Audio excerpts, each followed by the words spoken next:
अगले दोपहर वैभव का एक नौकर आया और उससे बोला, वैभव मालिक, सूचना मिली है कि कल महाराज विक्रम आपसे मिलने के लिए हवेली आ रहे हैं।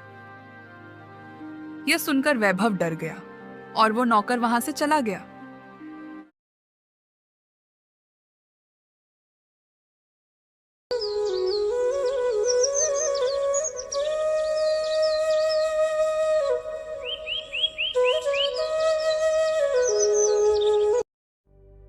मोहन राम की आंखें आसमान की ओर थीं, जैसे वो बादलों से एक टुकड़ा हरियाली मांग रहा हो।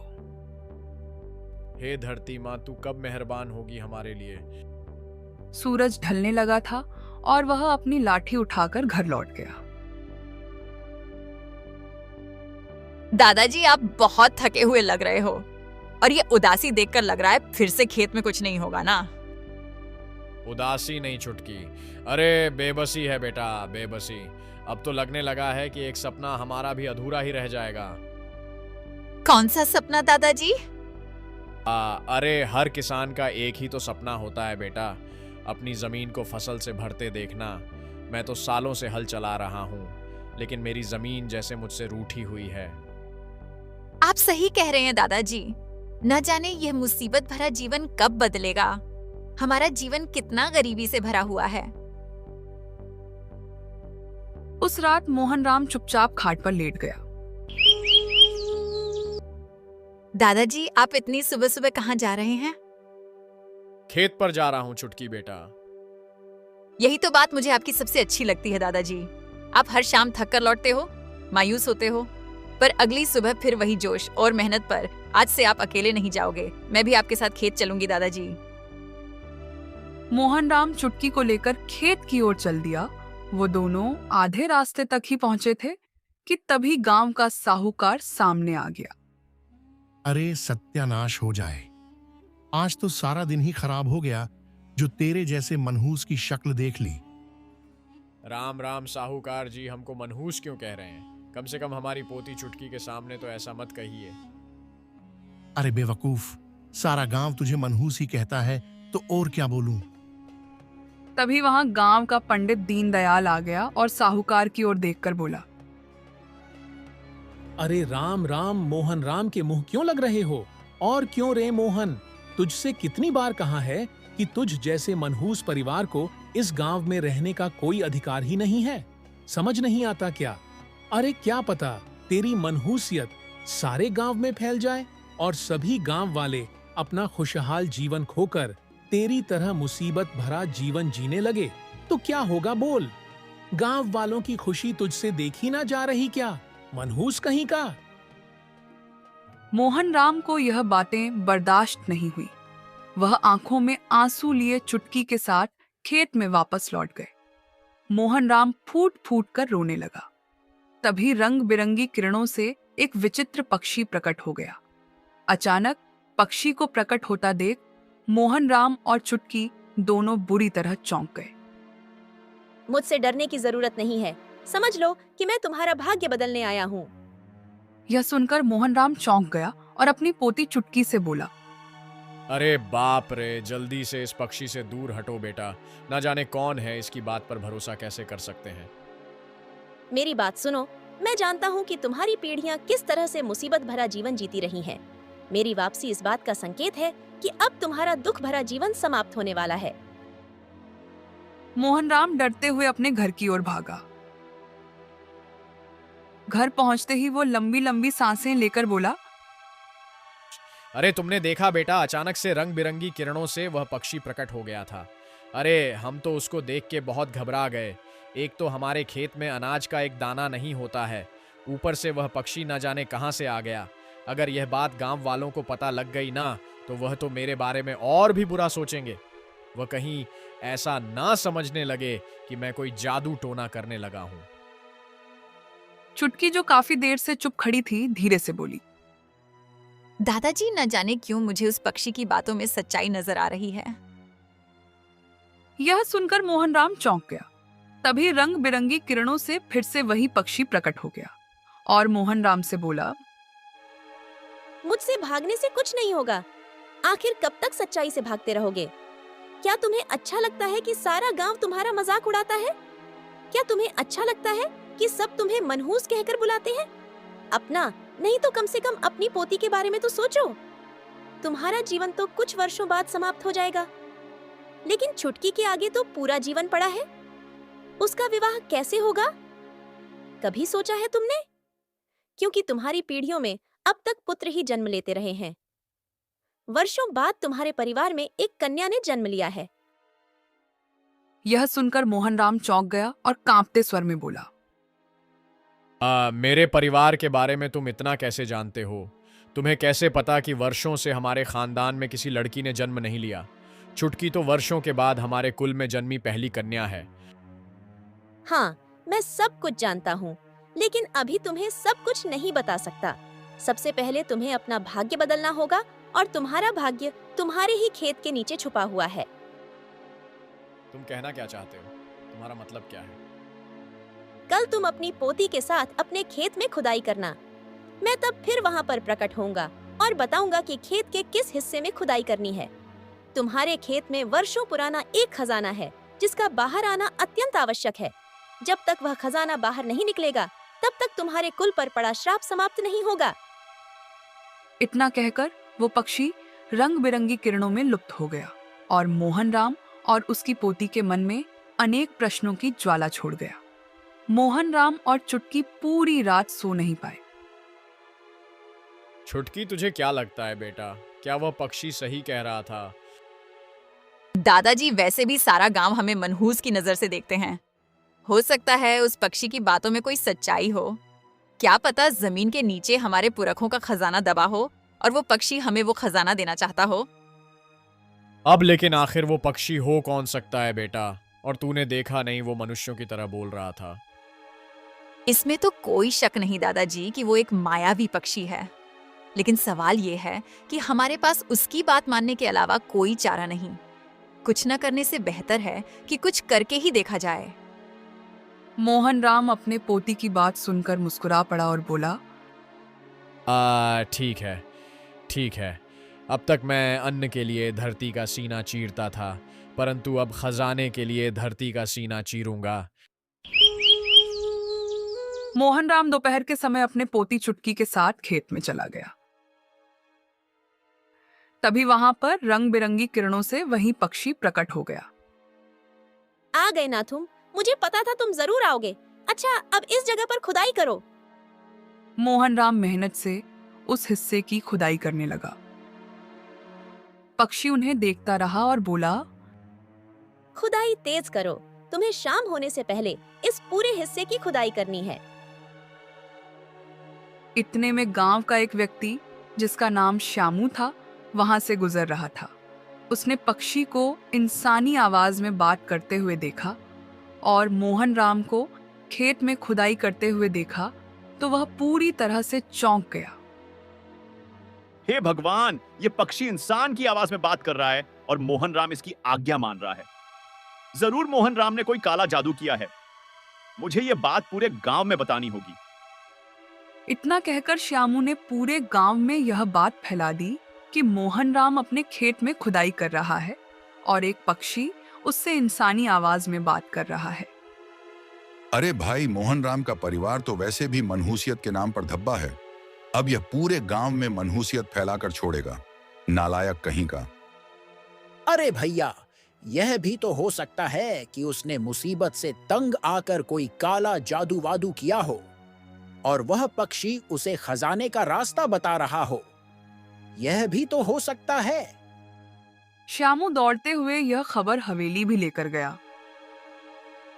साहूकार यह सुनकर चौंक पड़ा। अच्छा, तो मोहनराम अपने खेत की खुदाई कर रहा है। अरे, वह तो हमेशा से ही अपने खेत की खुदाई करके अन्न उगाने का प्रयास करता है। इसमें क्या नया है? वैसे तुम्हारी इस बात से मेरे अंदर दिलचस्पी जागी है कि एक पक्षी उससे इंसानी आवाज में बात कर रहा है। बिल्कुल सही कह रहा हूं, और मोहनराम को जमीन खोदने से रोकना चाहिए। क्या पता वो पूरे गांव को मुसीबत में डालना चाह रहा हो। अरे नहीं श्यामू, उसे जमीन खोदने दो। अरे खोदने दो उसको। अगर अभी हम वहां गए तो मोहनराम सतर्क हो जाएगा और हम कभी जान ही नहीं पाएंगे कि आखिरकार वो कर क्या रहा है। लेकिन हम चुपके से उस पर नजर रखेंगे। हम भी तो देखें कि मोहन राम के खेत के नीचे क्या दबा हुआ है जो वह अपनी पोती के साथ खोद रहा है। और सुनो, गांव में सबसे कह दो कि साहूकार का आदेश है, कोई भी मोहन राम के खेत में ना जाए जब तक मैं ना कहूं। और मैं, तुम और कुछ गांव वाले मिलकर चुपके से मोहन राम के खेत पर नजर रखेंगे। समझ गए ना योजना? श्यामू तुरंत वहां से चला गया और पूरे गांव में साहूकार की बात पहुंचा दी। कुछ देर बाद साहूकार श्यामू और पंडित दूर से मोहन राम के खेत पर छिपकर नजर रखने लगे और मोहन राम ने शाम तक खुदाई जारी रखी। सूरज ढलने को था कि चुटकी ने अचानक कहा, दादाजी, मैंने अभी कुछ टकराने की आवाज सुनी। लग रहा है नीचे कुछ ठोस चीज है। पक्षी तुरंत बोला, उसे बाहर निकालो, ये जरूर कोई बक्सा होगा।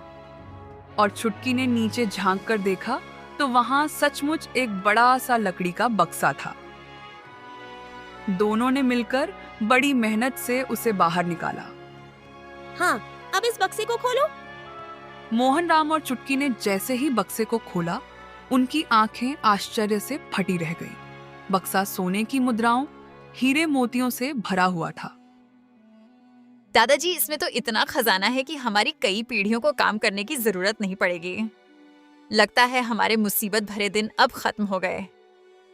उन्हें यह नहीं पता था कि यह दृश्य दूर से साहूकार श्यामू और पंडित दीनदयाल छिपकर देख रहे थे। अरे बाप रे बाप, ये मोहन राम तो वाकई में बहुत अमीर हो गया। जरूर इसने काले जादू से इस पक्षी को सिद्ध किया है, तभी तो यह इंसानी आवाज में बोल रहा है। अरे साहूकार जी, देखते क्या हो, चलो जल्दी से मोहन राम के खेत में। तीनों भागते हुए खेत में पहुंच गए। उन्हें देखकर मोहन राम और चुटकी पूरी तरह चौंक गए। हाँ तो भाई मनहूस, सही सही बता, तूने कौन सी काली सिद्धि पाई है जिससे यह पक्षी तुम्हें खजाने का रास्ता दिखा रहा है? बता। साहूकार जी, ऐसी कोई बात नहीं है, मैंने कोई काला जादू नहीं किया। अच्छा, हम तुम्हारी बात नहीं मान सकते। कहीं ऐसा ना हो कि तुम्हारे कारण पूरा गांव किसी संकट में पड़ जाए। साहूकार ने तुरंत श्यामू से कहा, ए श्यामू, दौड़ के जा और पूरे गांव वालों को बुला के ले आ। श्यामू कुछ ही देर में सारे गांव वालों को खेत में ले आया। सभी गांव वाले खजाने को देखकर स्तंभ रह गए।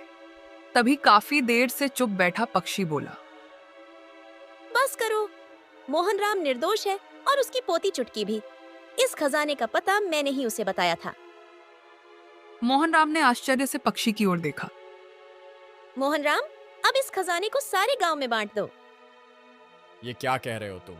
मैंने तो जिंदगी भर दुख ही देखे हैं। अब जब सुख सामने है तो तुम कह रहे हो कि मैं इसे सबको बांट दूं। क्या तुम जानते हो कि मैं कौन हूँ? अरे भाई, एक पक्षी जो इंसान की तरह बोलता है। मेरा नाम वैभव है। मैं तुम्हारे ही पूर्वजों में से हूँ। जब तक तुम इस खजाने को गांव में नहीं बांटोगे, तुम्हारे खानदान पर जो श्राप लगा है वो कभी नहीं टूटेगा। यह सुनकर पूरा गांव सन्न रह गया। मैंने भी वैसे वर्षों से सुना है कि मोहन राम का परिवार श्रापित है। यह बहुत वर्षों पुरानी बात है, जब मैं इस गांव का सबसे बड़ा जमींदार हुआ करता था। मेरी मित्रता राजा विक्रम से थी। एक दिन राजा विक्रम ने मुझे अपने महल में आमंत्रित किया। राजा विक्रम अपने महल के राज दरबार में बैठा हुआ था कि तभी वहां पर एक सुंदर युवक दरबार आ पहुंचा। उसका नाम वैभव था। राजा विक्रम तुरंत अपने सिंहासन से उठकर वैभव के पास आ पहुंचा। मुझे तुम्हारा ही इंतजार था मेरे मित्र। आखिरकार तुम आ ही गए। आओ आओ। ये तो आपका बड़प्पन है महाराज, वरना राजा महाराजा किसी का इंतजार नहीं करते। मैं बाकी लोगों के लिए भले ही राजा हूं, लेकिन तुम मेरे बचपन के मित्र हो। मैं तुम्हारे लिए राजा बाजा नहीं हूं। हाँ, मैं तुम्हारे लिए विक्रम हूं। विक्रम, सिर्फ विक्रम। और मुझे याद है वैभव, जब हम छोटे थे तो कैसे आम के पेड़ पर चढ़कर आम तोड़ा करते थे और फिर बढ़िया साथ में बैठकर खाया करते थे। और कई बार तो तुम मेरा आम छीन कर खा लेते थे।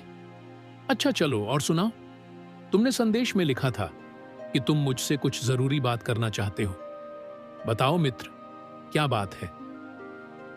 महाराज, बात दरअसल यह है कि मेरे गांव में वर्षा नहीं होने की वजह से थोड़ा सा सूखा पड़ा हुआ है।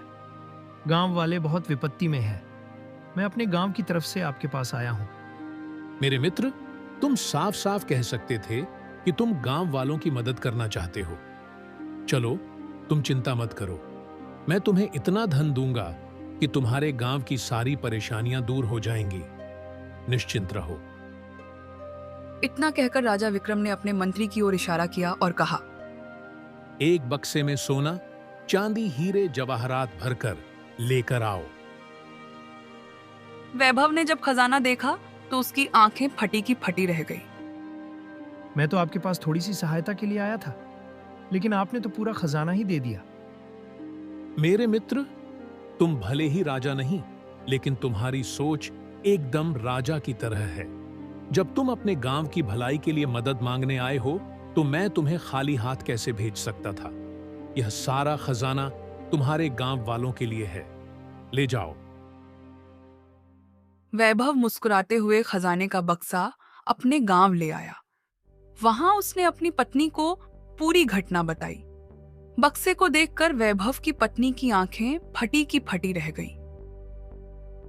तो क्या ये सारा खजाना तुम गांव वालों में बांट दोगे? हाँ, रास्ते में तो मैं भी यही सोच रहा था। तो फिर इसमें से थोड़ा सा खजाना अपने पास रख लेना, सारा खजाना मत बांट देना। अरे, तुम थोड़ी की बात कर रही हो? मैं तो इस खजाने में से गांव वालों को एक फुटी कौड़ी भी नहीं देना चाहता। लेकिन गांव वालों को तो पता है कि तुम गांव की मदद करने के लिए राजा विक्रम के पास गए थे। वो तुमसे सवाल करेंगे, तब तुम क्या जवाब दोगे? अरे, तो कह दूंगा, विक्रम ने मदद करने से साफ इनकार कर दिया। और क्या? अगले दिन गांव का मुखिया विक्रम के पास आ पहुंचा। भाई विक्रम, हमारे गांव वाले वाकई में बहुत परेशान हैं। कल तुम राजा विक्रम से मिलने के लिए गए थे, तो क्या उन्होंने कोई सहायता भेजी है क्या? अरे मुखिया जी, मैं क्या कहूं। मैं मित्र समझकर अपने मित्र के पास गया था, लेकिन वह तो दुश्मन से भी बदतर निकला। अरे, उसने मेरी मदद करने से साफ इनकार कर दिया। उल्टा यह बोला कि अगर तुम्हें अपने लिए मदद चाहिए तो मैं कुछ दे सकता हूं, लेकिन गांव वालों के लिए ना एक फूटी कौड़ी ना दूंगा। मैंने भी साफ कह दिया कि मैं गांव वालों के लिए जीता हूं, अपने लिए कुछ नहीं चाहिए। ठुकरा दिया मैंने। और क्या? मुखिया यह सुनकर निराश हो गया। तभी उसकी नजर वैभव के घर में रखे एक बक्से पर पड़ी। वो तुरंत बक्से के पास गया। बक्से में इतना सारा धन देखकर वो वैभव से बोला, वैभव, इसमें तो ढेर सारा खजाना है। यह तुम कहां से लाए? अरे बकवास बंद करो मुखिया कि कहां से लाए, क्या लाए? ये खजाना मुझे मेरे मित्र विक्रम ने नहीं दिया। ये खजाना मेरा है, मेरे पूर्वजों का है। आज ही मैंने इसे अपने गुप्त कक्ष से निकाला है ताकि इसकी सफाई हो सके, समझे? वैसे तो तुम झूठ बोल रहे हो, और अगर मैं यह मान भी लूं कि यह खजाना तुम्हारा है, तब भी तुम इतने क्रूर निकलो कि हमने कभी सोचा नहीं था। अरे, गांव वाले भूख प्यास से तड़प रहे हैं और तुम उनके सामने झूठ बोल रहे हो। अबे बड़ा आया दिमाग चलाने वाला, चल निकल यहां से। मुखिया चला गया और पूरे गांव में यह बात फैला दी। गांव वाले वैभव को बुरा भला कहने लगे। कुछ दिन ऐसे ही बीत गए। एक दिन वैभव अपनी हवेली में बैठा था कि तभी उसकी पत्नी बोली, गांव वाले अब तुम्हारे खिलाफ हो गए हैं। हाँ, तो मुझे कोई फर्क नहीं पड़ता। मुझे लगता है कि हमें इस खजाने को छुपा देना चाहिए। हाँ, ये तुम सही कह रही हो। मैं एक काम करता हूँ कि सारे खजाने को अपने खेत में गाड़ देता हूँ। और यह काम हम रात के अंधेरे में करेंगे, ताकि अगर तुम्हारे मित्र विक्रम को कुछ शक भी हो तो उसे खजाना मिले ही ना। वैभव और उसकी पत्नी रात के अंधेरे में खजाने को खेत में गाड़ आए।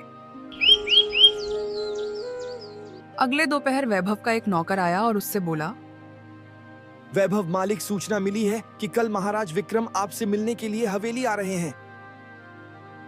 यह सुनकर वैभव डर गया और वो नौकर वहां से चला गया। अरे, अगर विक्रम आ गया ना तो उसे सच्चाई का पता लग जाएगा और मेरी मित्रता समाप्त हो जाएगी। तो कुछ कीजिए, ऐसे तो राजा विक्रम को सच्चाई का पता लग जाएगा। कल तक गांव में एक भी व्यक्ति जीवित नहीं बचेगा। रात के अंधेरे में वो कुएं के पास गया और कुएं में जहर मिला दिया। अगले दिन गांव वाले रोज की तरह वहीं से पानी भरकर पीने लगे। दोपहर तक आधे गांव वाले तड़प तड़प कर मर चुके थे। गांव में मातम छा गया। मुखिया और उसका परिवार भी समाप्त हो गया। वैभव अपनी हवेली के बाहर खड़ा अपनी पत्नी के साथ यह दृश्य गर्व से देख रहा था। तभी वहां एक साधु आया और वो क्रोधित होकर वैभव की ओर देखकर बोला, तू इतना बड़ा क्रूर निकलेगा हमने सोचा नहीं था। तूने इस गांव के खजाने पर नजर डाली और डर के मारे पूरे गांव को मार डाला। आपको कैसे पता? मुखिया अक्सर मुझसे जंगल में मिलने के लिए आया करता था। उसने ही मुझे सब कुछ बताया था। आज जब मुझे पता चला कि राजा विक्रम इस गांव में आ रहे हैं तो मैं उसे सच बताने आया था। साधु ने मंत्र पढ़ना शुरू किया। अगले ही पल गांव में रंग तरंगी किरणें फैल गईं। जो लोग तड़प रहे थे वो ठीक हो गए और कुएं के अंदर से जहर समाप्त हो गया। जहर का असर तो समाप्त हो गया है, लेकिन तुझे तेरे किए की सजा जरूर मिलेगी। मैं तुझे श्राप देता हूं कि तू एक पक्षी में परिवर्तित हो जाएगा। तेरी आने वाली पीढ़ियां हमेशा मुसीबत में रहेंगी। सुख क्या होता है तू जान नहीं पाएगा, और यह श्राप तभी समाप्त होगा जब तेरे वंश में एक कन्या जन्म लेगी। तब तुझे बोलने की शक्ति मिलेगी और तू अपनी जुबान से अपने पाप को सबको बताएगा। जो खजाना तूने दबाया है वो तेरी पीढ़ी खुद निकालेगी, लेकिन उसे इस्तेमाल नहीं कर पाएगी। जब तक तेरे वंश की कन्या उस खजाने को गांव वालों को नहीं सौंपेगी, तब तक तेरा श्राप समाप्त नहीं होगा। तभी अचानक हवा तेज चलने लगी और रंग बिरंगी किरणों से वैभव एक पक्षी में परिवर्तित हो गया। पक्षी की बातें सुनकर मोहनराम भावुक हो गया। आपने बहुत बुरा कार्य किया है। हाँ, और मैंने इसकी सजा भी भोगी है। न जाने कितने वर्षों से मैं एक पक्षी के रूप में इस धरती पर भटक रहा हूँ। तुम नहीं जानती, मैंने ही अपनी पीढ़ियों को गरीबी और अभाव में तड़पते हुए देखा है। हो सकता है कि अब मुझे श्राप से मुक्ति मिल जाए, पर यह नहीं जानता कि भगवान मुझे क्षमा करेंगे भी या फिर नहीं। मैं आपके लिए प्रार्थना कर सकता हूँ। मैं ईश्वर से यही मांगूंगा कि आपको क्षमा मिले। इतना कहकर मोहनराम ने साहूकार के सामने खजाना रख दिया। यह खजाना मेरे किसी काम का नहीं है। मैं चाहता हूं कि आप मेरी आंखों के सामने इस खजाने को गांव वालों में बांट दें। मुझे कुछ नहीं चाहिए। मैं सिर्फ यही चाहता हूं कि मेरी पोती चुटकी भूख से न तड़पे और ईश्वर मेरे पूर्वजों को अब माफ कर दें। मोहनराम की बात खत्म होते ही आसमान से एक तेज रोशनी उतरी।